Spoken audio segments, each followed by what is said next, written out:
Greetings everybody and welcome back to a brand new episode of Some Bond Geek Talks About with me, your host, the name's Stevens, Henry Stevens. Everybody, how'd you do? I hope you're well. Hope you're enjoying a good Bond film, a good Bond book, good Bond video game, a good James Bond, whatever makes you part of this glorious fandom, the James Bond community. Everybody, I salute you all, welcome and thank you for coming to the show.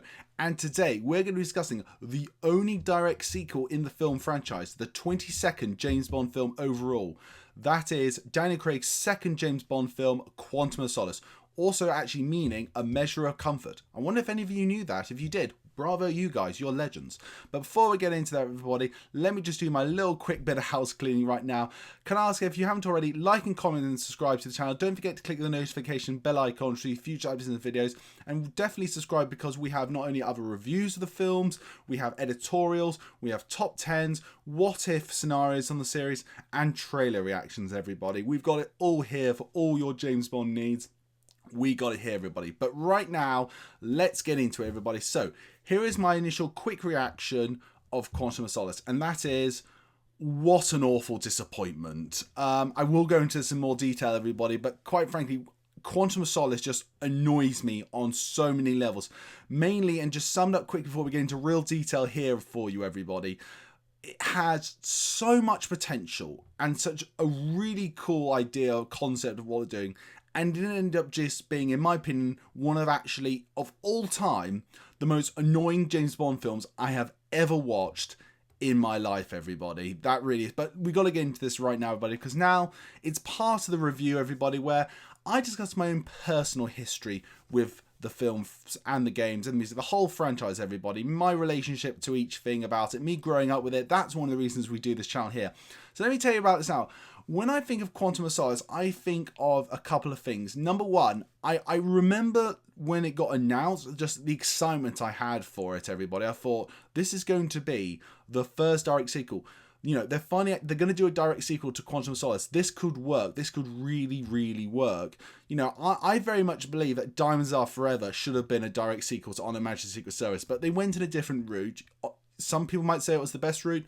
I personally disagree. I think they should have done a direct sequel here, but we're going to do a direct sequel here, which made me really, really happy about the possibilities that we could have here, everybody. And I remember, like, you know, the behind the scenes stuff they were watching. I remember they were showed, like, with the press conference, some of the news. I remember when they announced Quantum of Solace thinking, they're actually going to use that title? But then I thought about it, I thought, well, actually the story does sort of connect a bit. You could sort of weave it into, you know, how, Bond is now and use it a bit. So I thought Quantum of Solace actually could potentially be a really good use of a measure of comfort and really could fit in actually quite well if you're going to do a direct sequel to Casino Royale. And I remember them shooting the behind the scenes stuff with the press conference. That was really good. And I remember I got really excited when the first trailer came out. And honestly, I watched that trailer and I just couldn't get excited for this film. I was not getting as excited as I was watching the Casino Royale trailers for Quantum of Solace. It was like, you know what, everybody, I think every film fan goes through this in their life, but you know when you sort of like, you're lying to yourself saying, oh no, it's just as good, it's just as good. I am just as excited for this film as I was the previous one, I am. And I was thinking, okay, you know, just maybe not. Now, when the second trailer came out, I thought, this is going to be it. This is going to get me really hyped and excited for this movie. Honestly, everybody, it didn't. It really, really didn't. And I was like, okay, I'm excited, but I'm not that excited. Why am I not getting excited? Honestly, at the time I was thinking, is something wrong with me? Am I just not really a true Bond fan? Am I just not getting super excited for every single James Bond thing that was coming out? You know, is there something wrong with me? I really was actually starting to think that way. And obviously I went to go see the film. As you know, my initial thoughts, I thought it wasn't really that good or that exciting. You know, based an awful waste of potential, everybody, and we will get into that. Stay on this video, everybody. We will get into that. But I just remember all that sort of build up to it as well. But the other side of me thinking about Quantum of Solace, actually, everybody, is obviously, for those of you who know and have followed this channel, I grew up watching the film series with my grandfather. He loved watching the Bond films with me. He was a massive Bond fan like myself. We'd watch them all throughout basically in my life. You know, I used to like come home from school, do homework, we'd watch a Bond film together. He grew up with the Connery Bonds. He loved the Connery Bonds, but he loved all Bond films. He wasn't much of a fan of Die Another Day, but it was still Brosnan, and we didn't really watch it that much. He didn't really like Casino Royale that much. He liked the second half, and it was like the poke game stuff, but nothing too much. He couldn't follow Quantum of Solace, and Quantum of Solace is actually a bit of a milestone in my whole Bond life, my whole sort of life growing up with Bond, because this film is the last film I ever saw with my grandfather. Now, he lived on quite a few years. He lived on till, quite a few more years after, Quantum of Solace came out. However, effectively, you could say he just tapped out. He wasn't following the new modern Bond films. He wasn't really liking them. And he just didn't want to see them. And in 2011, he went into a care home. We found he had dementia. By the way, he's been dead now several years, and he died very peacefully, by the way. I really want to make that clear. But when I think of Quantum of Solace, I think about that as the last Bond film, sort of the new Bond film that we sort of watched together. We watched a few over the years, before he went into the care home. And he was a really great man. He was the man who really inspired me to be the man I am today. And when I think of the James Bond series, part of me instant reaction is to those times just watching it always with my grandfather. And it's a special story that no one else can steal. It's mine. And it's just a shame that the last sort of new Bond film he saw was Quantum of Solace, because I really do believe, hands down, he would have loved Skyfall. I really do believe he would have loved Skyfall. Just unfortunately, he never saw it. But I think, just to say, just that's life, isn't it, everybody? So, that's one of my, again, memories with Quantum of Solace, everybody. I actually just remembered one more thing I'd just like to bring up here. Quantum of Solace was the first film I saw outside of school, meaning I left school at 16 after doing my GCSEs, and I decided to go to college instead. I went to Milton Keynes College, and I can't speak for it now because I haven't been phased, but back then it was an amazing college. It really was.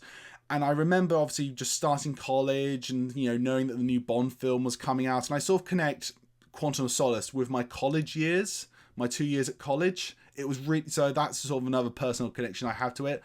I remember I didn't have any friends at the time, and I made friends thanks to this film. They knew I was a Bond fan. They talked about it with me and welcomed me into their social group. So that's a real happy memory of Quantum of Solace. I have to give credit for that. And now, just moving that out of the way, everybody, we've got to go into the pros and cons of this movie. But before we do that, everybody, I want to give this film a bit of a get-out-of-jail-free pass. Why, you ask? Let me explain.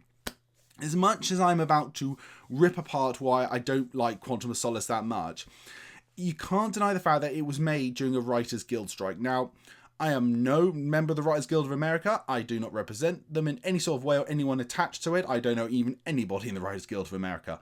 All I remember at the time when I was younger, there was a strike over something. I don't know what it was. Still don't know. It's not my business. It got resolved, thank God. But because of that, a lot of TV shows and movies did suffer a little bit, and Quantum of Solace was one of them. It's well documented that Craig and director Mark Foster started writing scenes together, trying to cobble it together, didn't have a writer. So Quantum of Solace, meant to be the great grand sequel, direct sequel to Casino Royale, sort of basically had lots of problems and issues with this along the way, as well as trying to get it out very much more speedily than they had done in a long time. And because of that, I give this film a slight pass. I forgive it slightly because it had a lot riding against it right from the beginning, and it was up against the wall, and it didn't really have a fair shake, a fair start. I think one draft was done. Then they had to go into filming because they couldn't get any other writer because of the strike to work on it after that. Again, no one's fault. No one's fault, and I'm glad the strike was resolved back in 2008, and I'm sure everything worked out for the best. I really do. I don't know. Really, I don't really go into it too much, everybody, but to be fair, you got to look under this film under the concept that it didn't really have a proper script. It really didn't.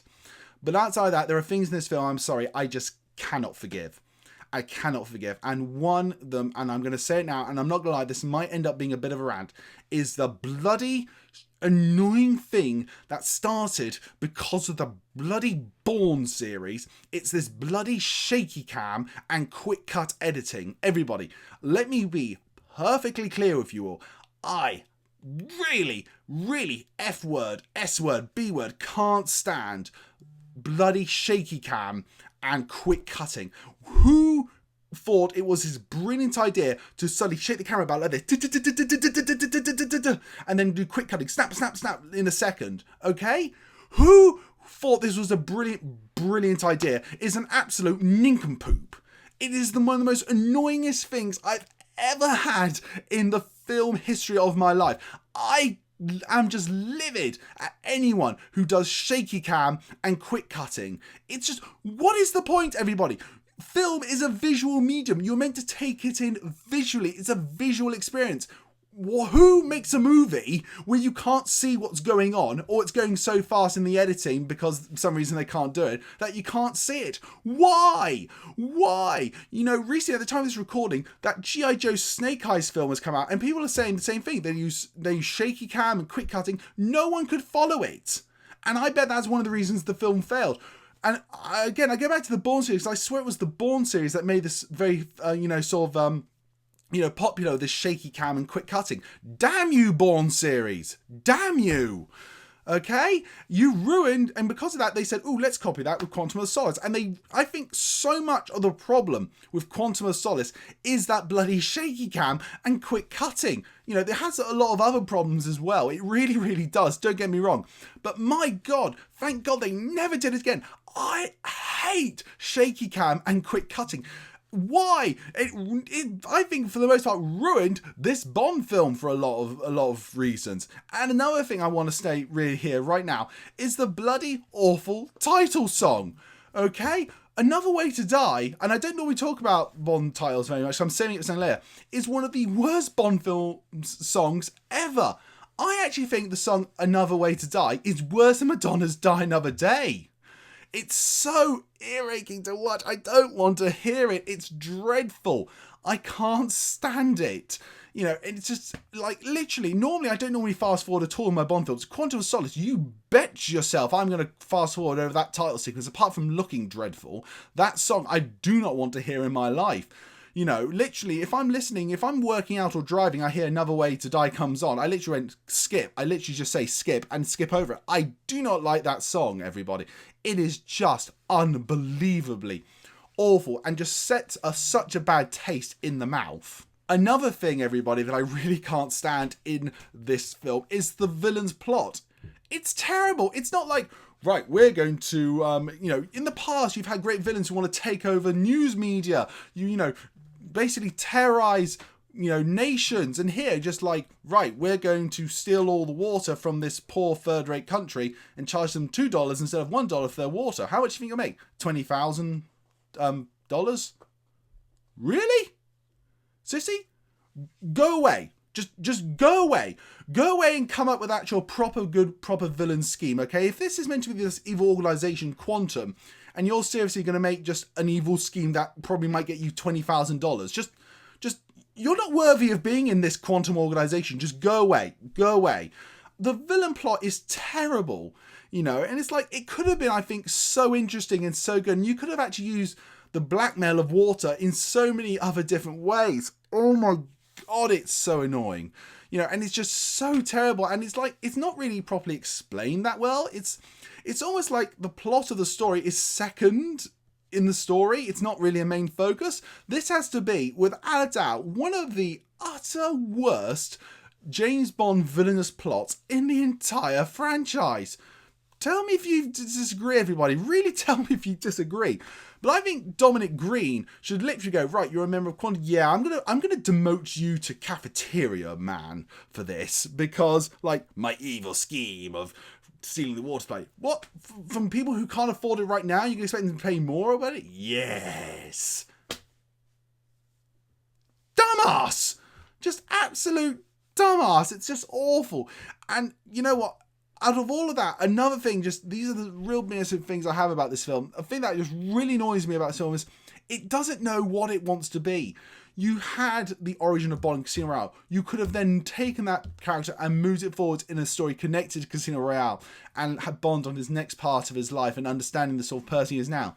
But instead, it goes into this, right, Bond is now Bond at the end of Casino Royale, but he's not quite. We're just going to bring it back a bit. But hold on, Bond has become Bond in the previous film. You can't just go back and say, no, he's not fully there yet. It doesn't work. It doesn't work. So it's like you finish Quantum of Solace and then suddenly it's like he's not actually Bond yet. But he is Bond. We just saw it. We just saw it all happen. You know, it's just, the film doesn't know what it wants to be, honestly. You know, and also that's another thing with it. As I say, I got really excited that this was going to be a direct sequel to Casino Royale. I really love that idea. But then this film, like, tippy-toes between, yep, we're going to do direct sequel, but we're also going to be its own, you know, but we're just going to forget about it and do its own unique thing. It's like, no. You literally, this film, like, tippy-toes, like, a bit into direct sequel, a bit forgetting about Casino Royale, a bit, you know, and it keeps tipping-toeing, like, going zigzag like this, everybody. Stay in one lane. Do that direct sequel to to Casino Royale. It would have been terrific. Again, I have not got my direct sequel Bond film that works. Do you know what? After watching Quantum of Solace, I actually do wonder, would a direct sequel James Bond film to a previous one actually ever work? Maybe this is the calling that all Bond films should just be standalone adventures, a thought I personally agree with. And I didn't at this point. I thought you could do direct sequels if the occasion arises like this. But you can't. I'm really suspicious now. If they ever say they're going to do a direct sequel again, I'm not sure it's actually a good idea. I'd be really against that. But look, I'd like to say right now, honestly, there are some really good points to this film. There are, everybody. Specifically two scenes that are just really incredible in this film. One is the entire opera sequence with Bond infiltrating, listening in on the evil organization Quantum's conversation, then escaping the opera house. Really great sequence, great pacing, great sort of pathos, you know, just real Bondian moments. Really, for me, the whole opera sequence in the film is the highlight of the movie, the real sort of standout moment. And if I was ever to go back and watch Quantum of Solace, it would be just purely for that sequence in the movie. I love the opera sequence. It's very vintage Bond, at the same time really feeling quite modern and up to date and relevant. Really glad to hear that. It just works throughout, and Bond's just being a very good spy in that moment as well, which I stand by. Really do. And the other bit is a very small bit, but it's after, you know, Bond comes back from the desert, M's giving him a dressing down, Bond escapes, you know, that elevator sequence, speaks to M, and there's that little bit using the Bond music of Bond, you know, going on the other side of the, you know, escaping everybody in the hotel. It's just a little bit. It's just a little tiny thing, but it really is just utterly terrific, and it's just such a Bondian moment. It just made me feel all gooey and nice inside. It really did. It felt, that's rewarding me for being a Bond fan, and I'm liking this. I'm liking this a lot, everybody. You know what, but honestly, that's the only two good bits about the film I can really mention. Let's talk about the characters now. Let's go into the main man, Daniel Craig, James Bond. I prefer him, performance-wise, in Quantum of Solace than I do in Casino Royale. And I think that's because, obviously, as I say, Bond is becoming Bond in the Casino Royale, so it's a bit unfair. Quantum of Solace is his first time being Bond right from the beginning to end, even though the film tries religiously to say, oh no, he's not quite Bond yet, but he should be by now. I think Daniel Craig's much more comfortable in the role this time. I think he's sort of making it a bit more his own. He's being a bit more open and like trying new things with it, which I think is really good. The script is not backing him up, even the bits, I don't know the bits he wrote, but it's not really helping. But, you know, I actually think he's doing a really good performance here, and I like his moments in the film. I think there's a lovely bit he does say to Dominic Greene when Dominic Greene says, "My friends call me Dominic, I'm sure they do." Great line, by the way. That was actually a really good line. There's another positive. Let's talk about the Bond villain here, Mathieu Amalric as Dominic Greene. Mathieu Amalric is a superb actor. If you watch him outside of any one of this film, he is terrific in any film. Like, you know, he was great in Munich. I've seen him, I think it's called The Diving Bell. He's really terrific in. Mathieu Amalric is a really great actor. Completely wasted in this movie. Completely with a dreadful character. The only bit I like about him is how he said he based his grin and look a bit on Tony Blair. You know, I'm not going to get any political here, but just if you're basing it off any politician, even American presidents or British prime ministers, that's just me a bit of a laugh. Because politics is a bit of a laugh. You know, just that's really all I can say about him. He's just so bland and vanilla, and is like, literally, that's your villain plot? Just, you're not worthy of being a Bond villain, in my opinion, with that. Let's talk about the Bond girls here, because that's where I think actually this film slightly shines a bit. Let's talk about Gemma Arterton here as Agent Fields, Strawberry Fields, if you want the full name. Completely wasted in this movie. Could have been a really interesting character. Instead, just something quickly for Bond to go to bed with and do a homage to Goldfinger. That's her role in the film. What a wasted opportunity. Really actually a bit annoying by that. But the highlight for me is Olga Kurylenko as Camille in this film. Now, Camille is, I think, one of the big sort of grounding anchors of this movie. And I only knew Olga Kurylenko pre this movie from the first Hitman movie, which I don't think is as bad as what people say it is. But, you know, Camille is meant to be like a representative of someone who's also going out for revenge, a bit like how Bond is in this film, and going about a different way. You know, she's a really interesting character. Well, I think one of the few times Bond has not gone to bed with one of these Bond leading ladies, but I'm so glad he didn't, because it wouldn't work. And the relationship and friendship they have together is really interesting, and I really like Olga Kurylenko's Camille in this character. I hope she might come back as a potential recurring character down the line sometime, even with a different actress if needs be. But Camille's a really, really interesting character, and her own backstory and history, wanting the General Medrano, not the Dominic Greene, has her own little personal thing to it. And I just really gravitated in this film towards the character of Camille. I really liked her. Again, both women, and I always say this in every review, and I'll never stop, both still represent the great Bond thing that these women are strong, independent, really interesting characters, not stupid, dumb bimbos, as some people might want to make Bond girls believe. None of them fall into that again. Really terrific Bond ladies, just maybe one slightly underused, and one I think severely underrated. Let's talk about the MI6 regulars. Again, the really only MI6 regular we can talk about here is M. Obviously still played by Judi Dench, my M. Judi Dench, again, is amazing in this film. What I love about her is like, even though she's starting to be a bit overused, I think, in this movie, it's sort of like, she's like, she wants to be on Bond's side. And like, when he says, it's all right, she wants to believe him, but she's just not sure. And there's a little bit of, how in the previous Casino Royale, this is one of the good things about Quantum, actually, again. The whole point of Casino Royale was learning not to trust anyone. She's now sort of going through the sort of lesson herself, thinking, do I trust Bond or not? And that's an interesting arc for her as a thing to do. She's still not quite sure, which I think is really, really good. And the relationship between Daniel Craig's Bond and this M is really, really great as well, I have to say. I've got to also talk again a bit about Mathis. Now, Mathis, as I said in Casino Royale review, was a great side character. They brought him back here, which was, I think, a really, really good idea. It's a nice connecting piece, between the two. And I think it's really fun we go back to this character again, but severely underused and just used in the wrong way. I mean, this is where he should be. Sorry, it's just so annoying. It's just, I wish they did it differently. I wish they did this character so differently. And to kill him and throw him in the dumpster, just so wrong in so many ways. Just really annoys me, that, everybody, so much. But you know what? Something good did come out of the Quantum of Solace here, and that actually was the video game. Yes, this is the last time up to this point I can talk about a tie-in video game, because Quantum of Solace video game was a video game of Quantum and Casino Royale all put together. And you know what? I thought this game was amazing. I'm going to go into review it another day, but it used the COD engine, a bit of third person as well. Honestly, everybody, I've replayed Quantum of Solace, the video game, a couple of times recently, and I still think it holds up. I think the level's really great, merging between the two. You get the best bits of Casino Royale to play, the best bits of Quantum of Solace to play, a few extra stuff there. It's just a really fun, entertaining game. And do you know what? The video game is better than the Quantum of Solace movie.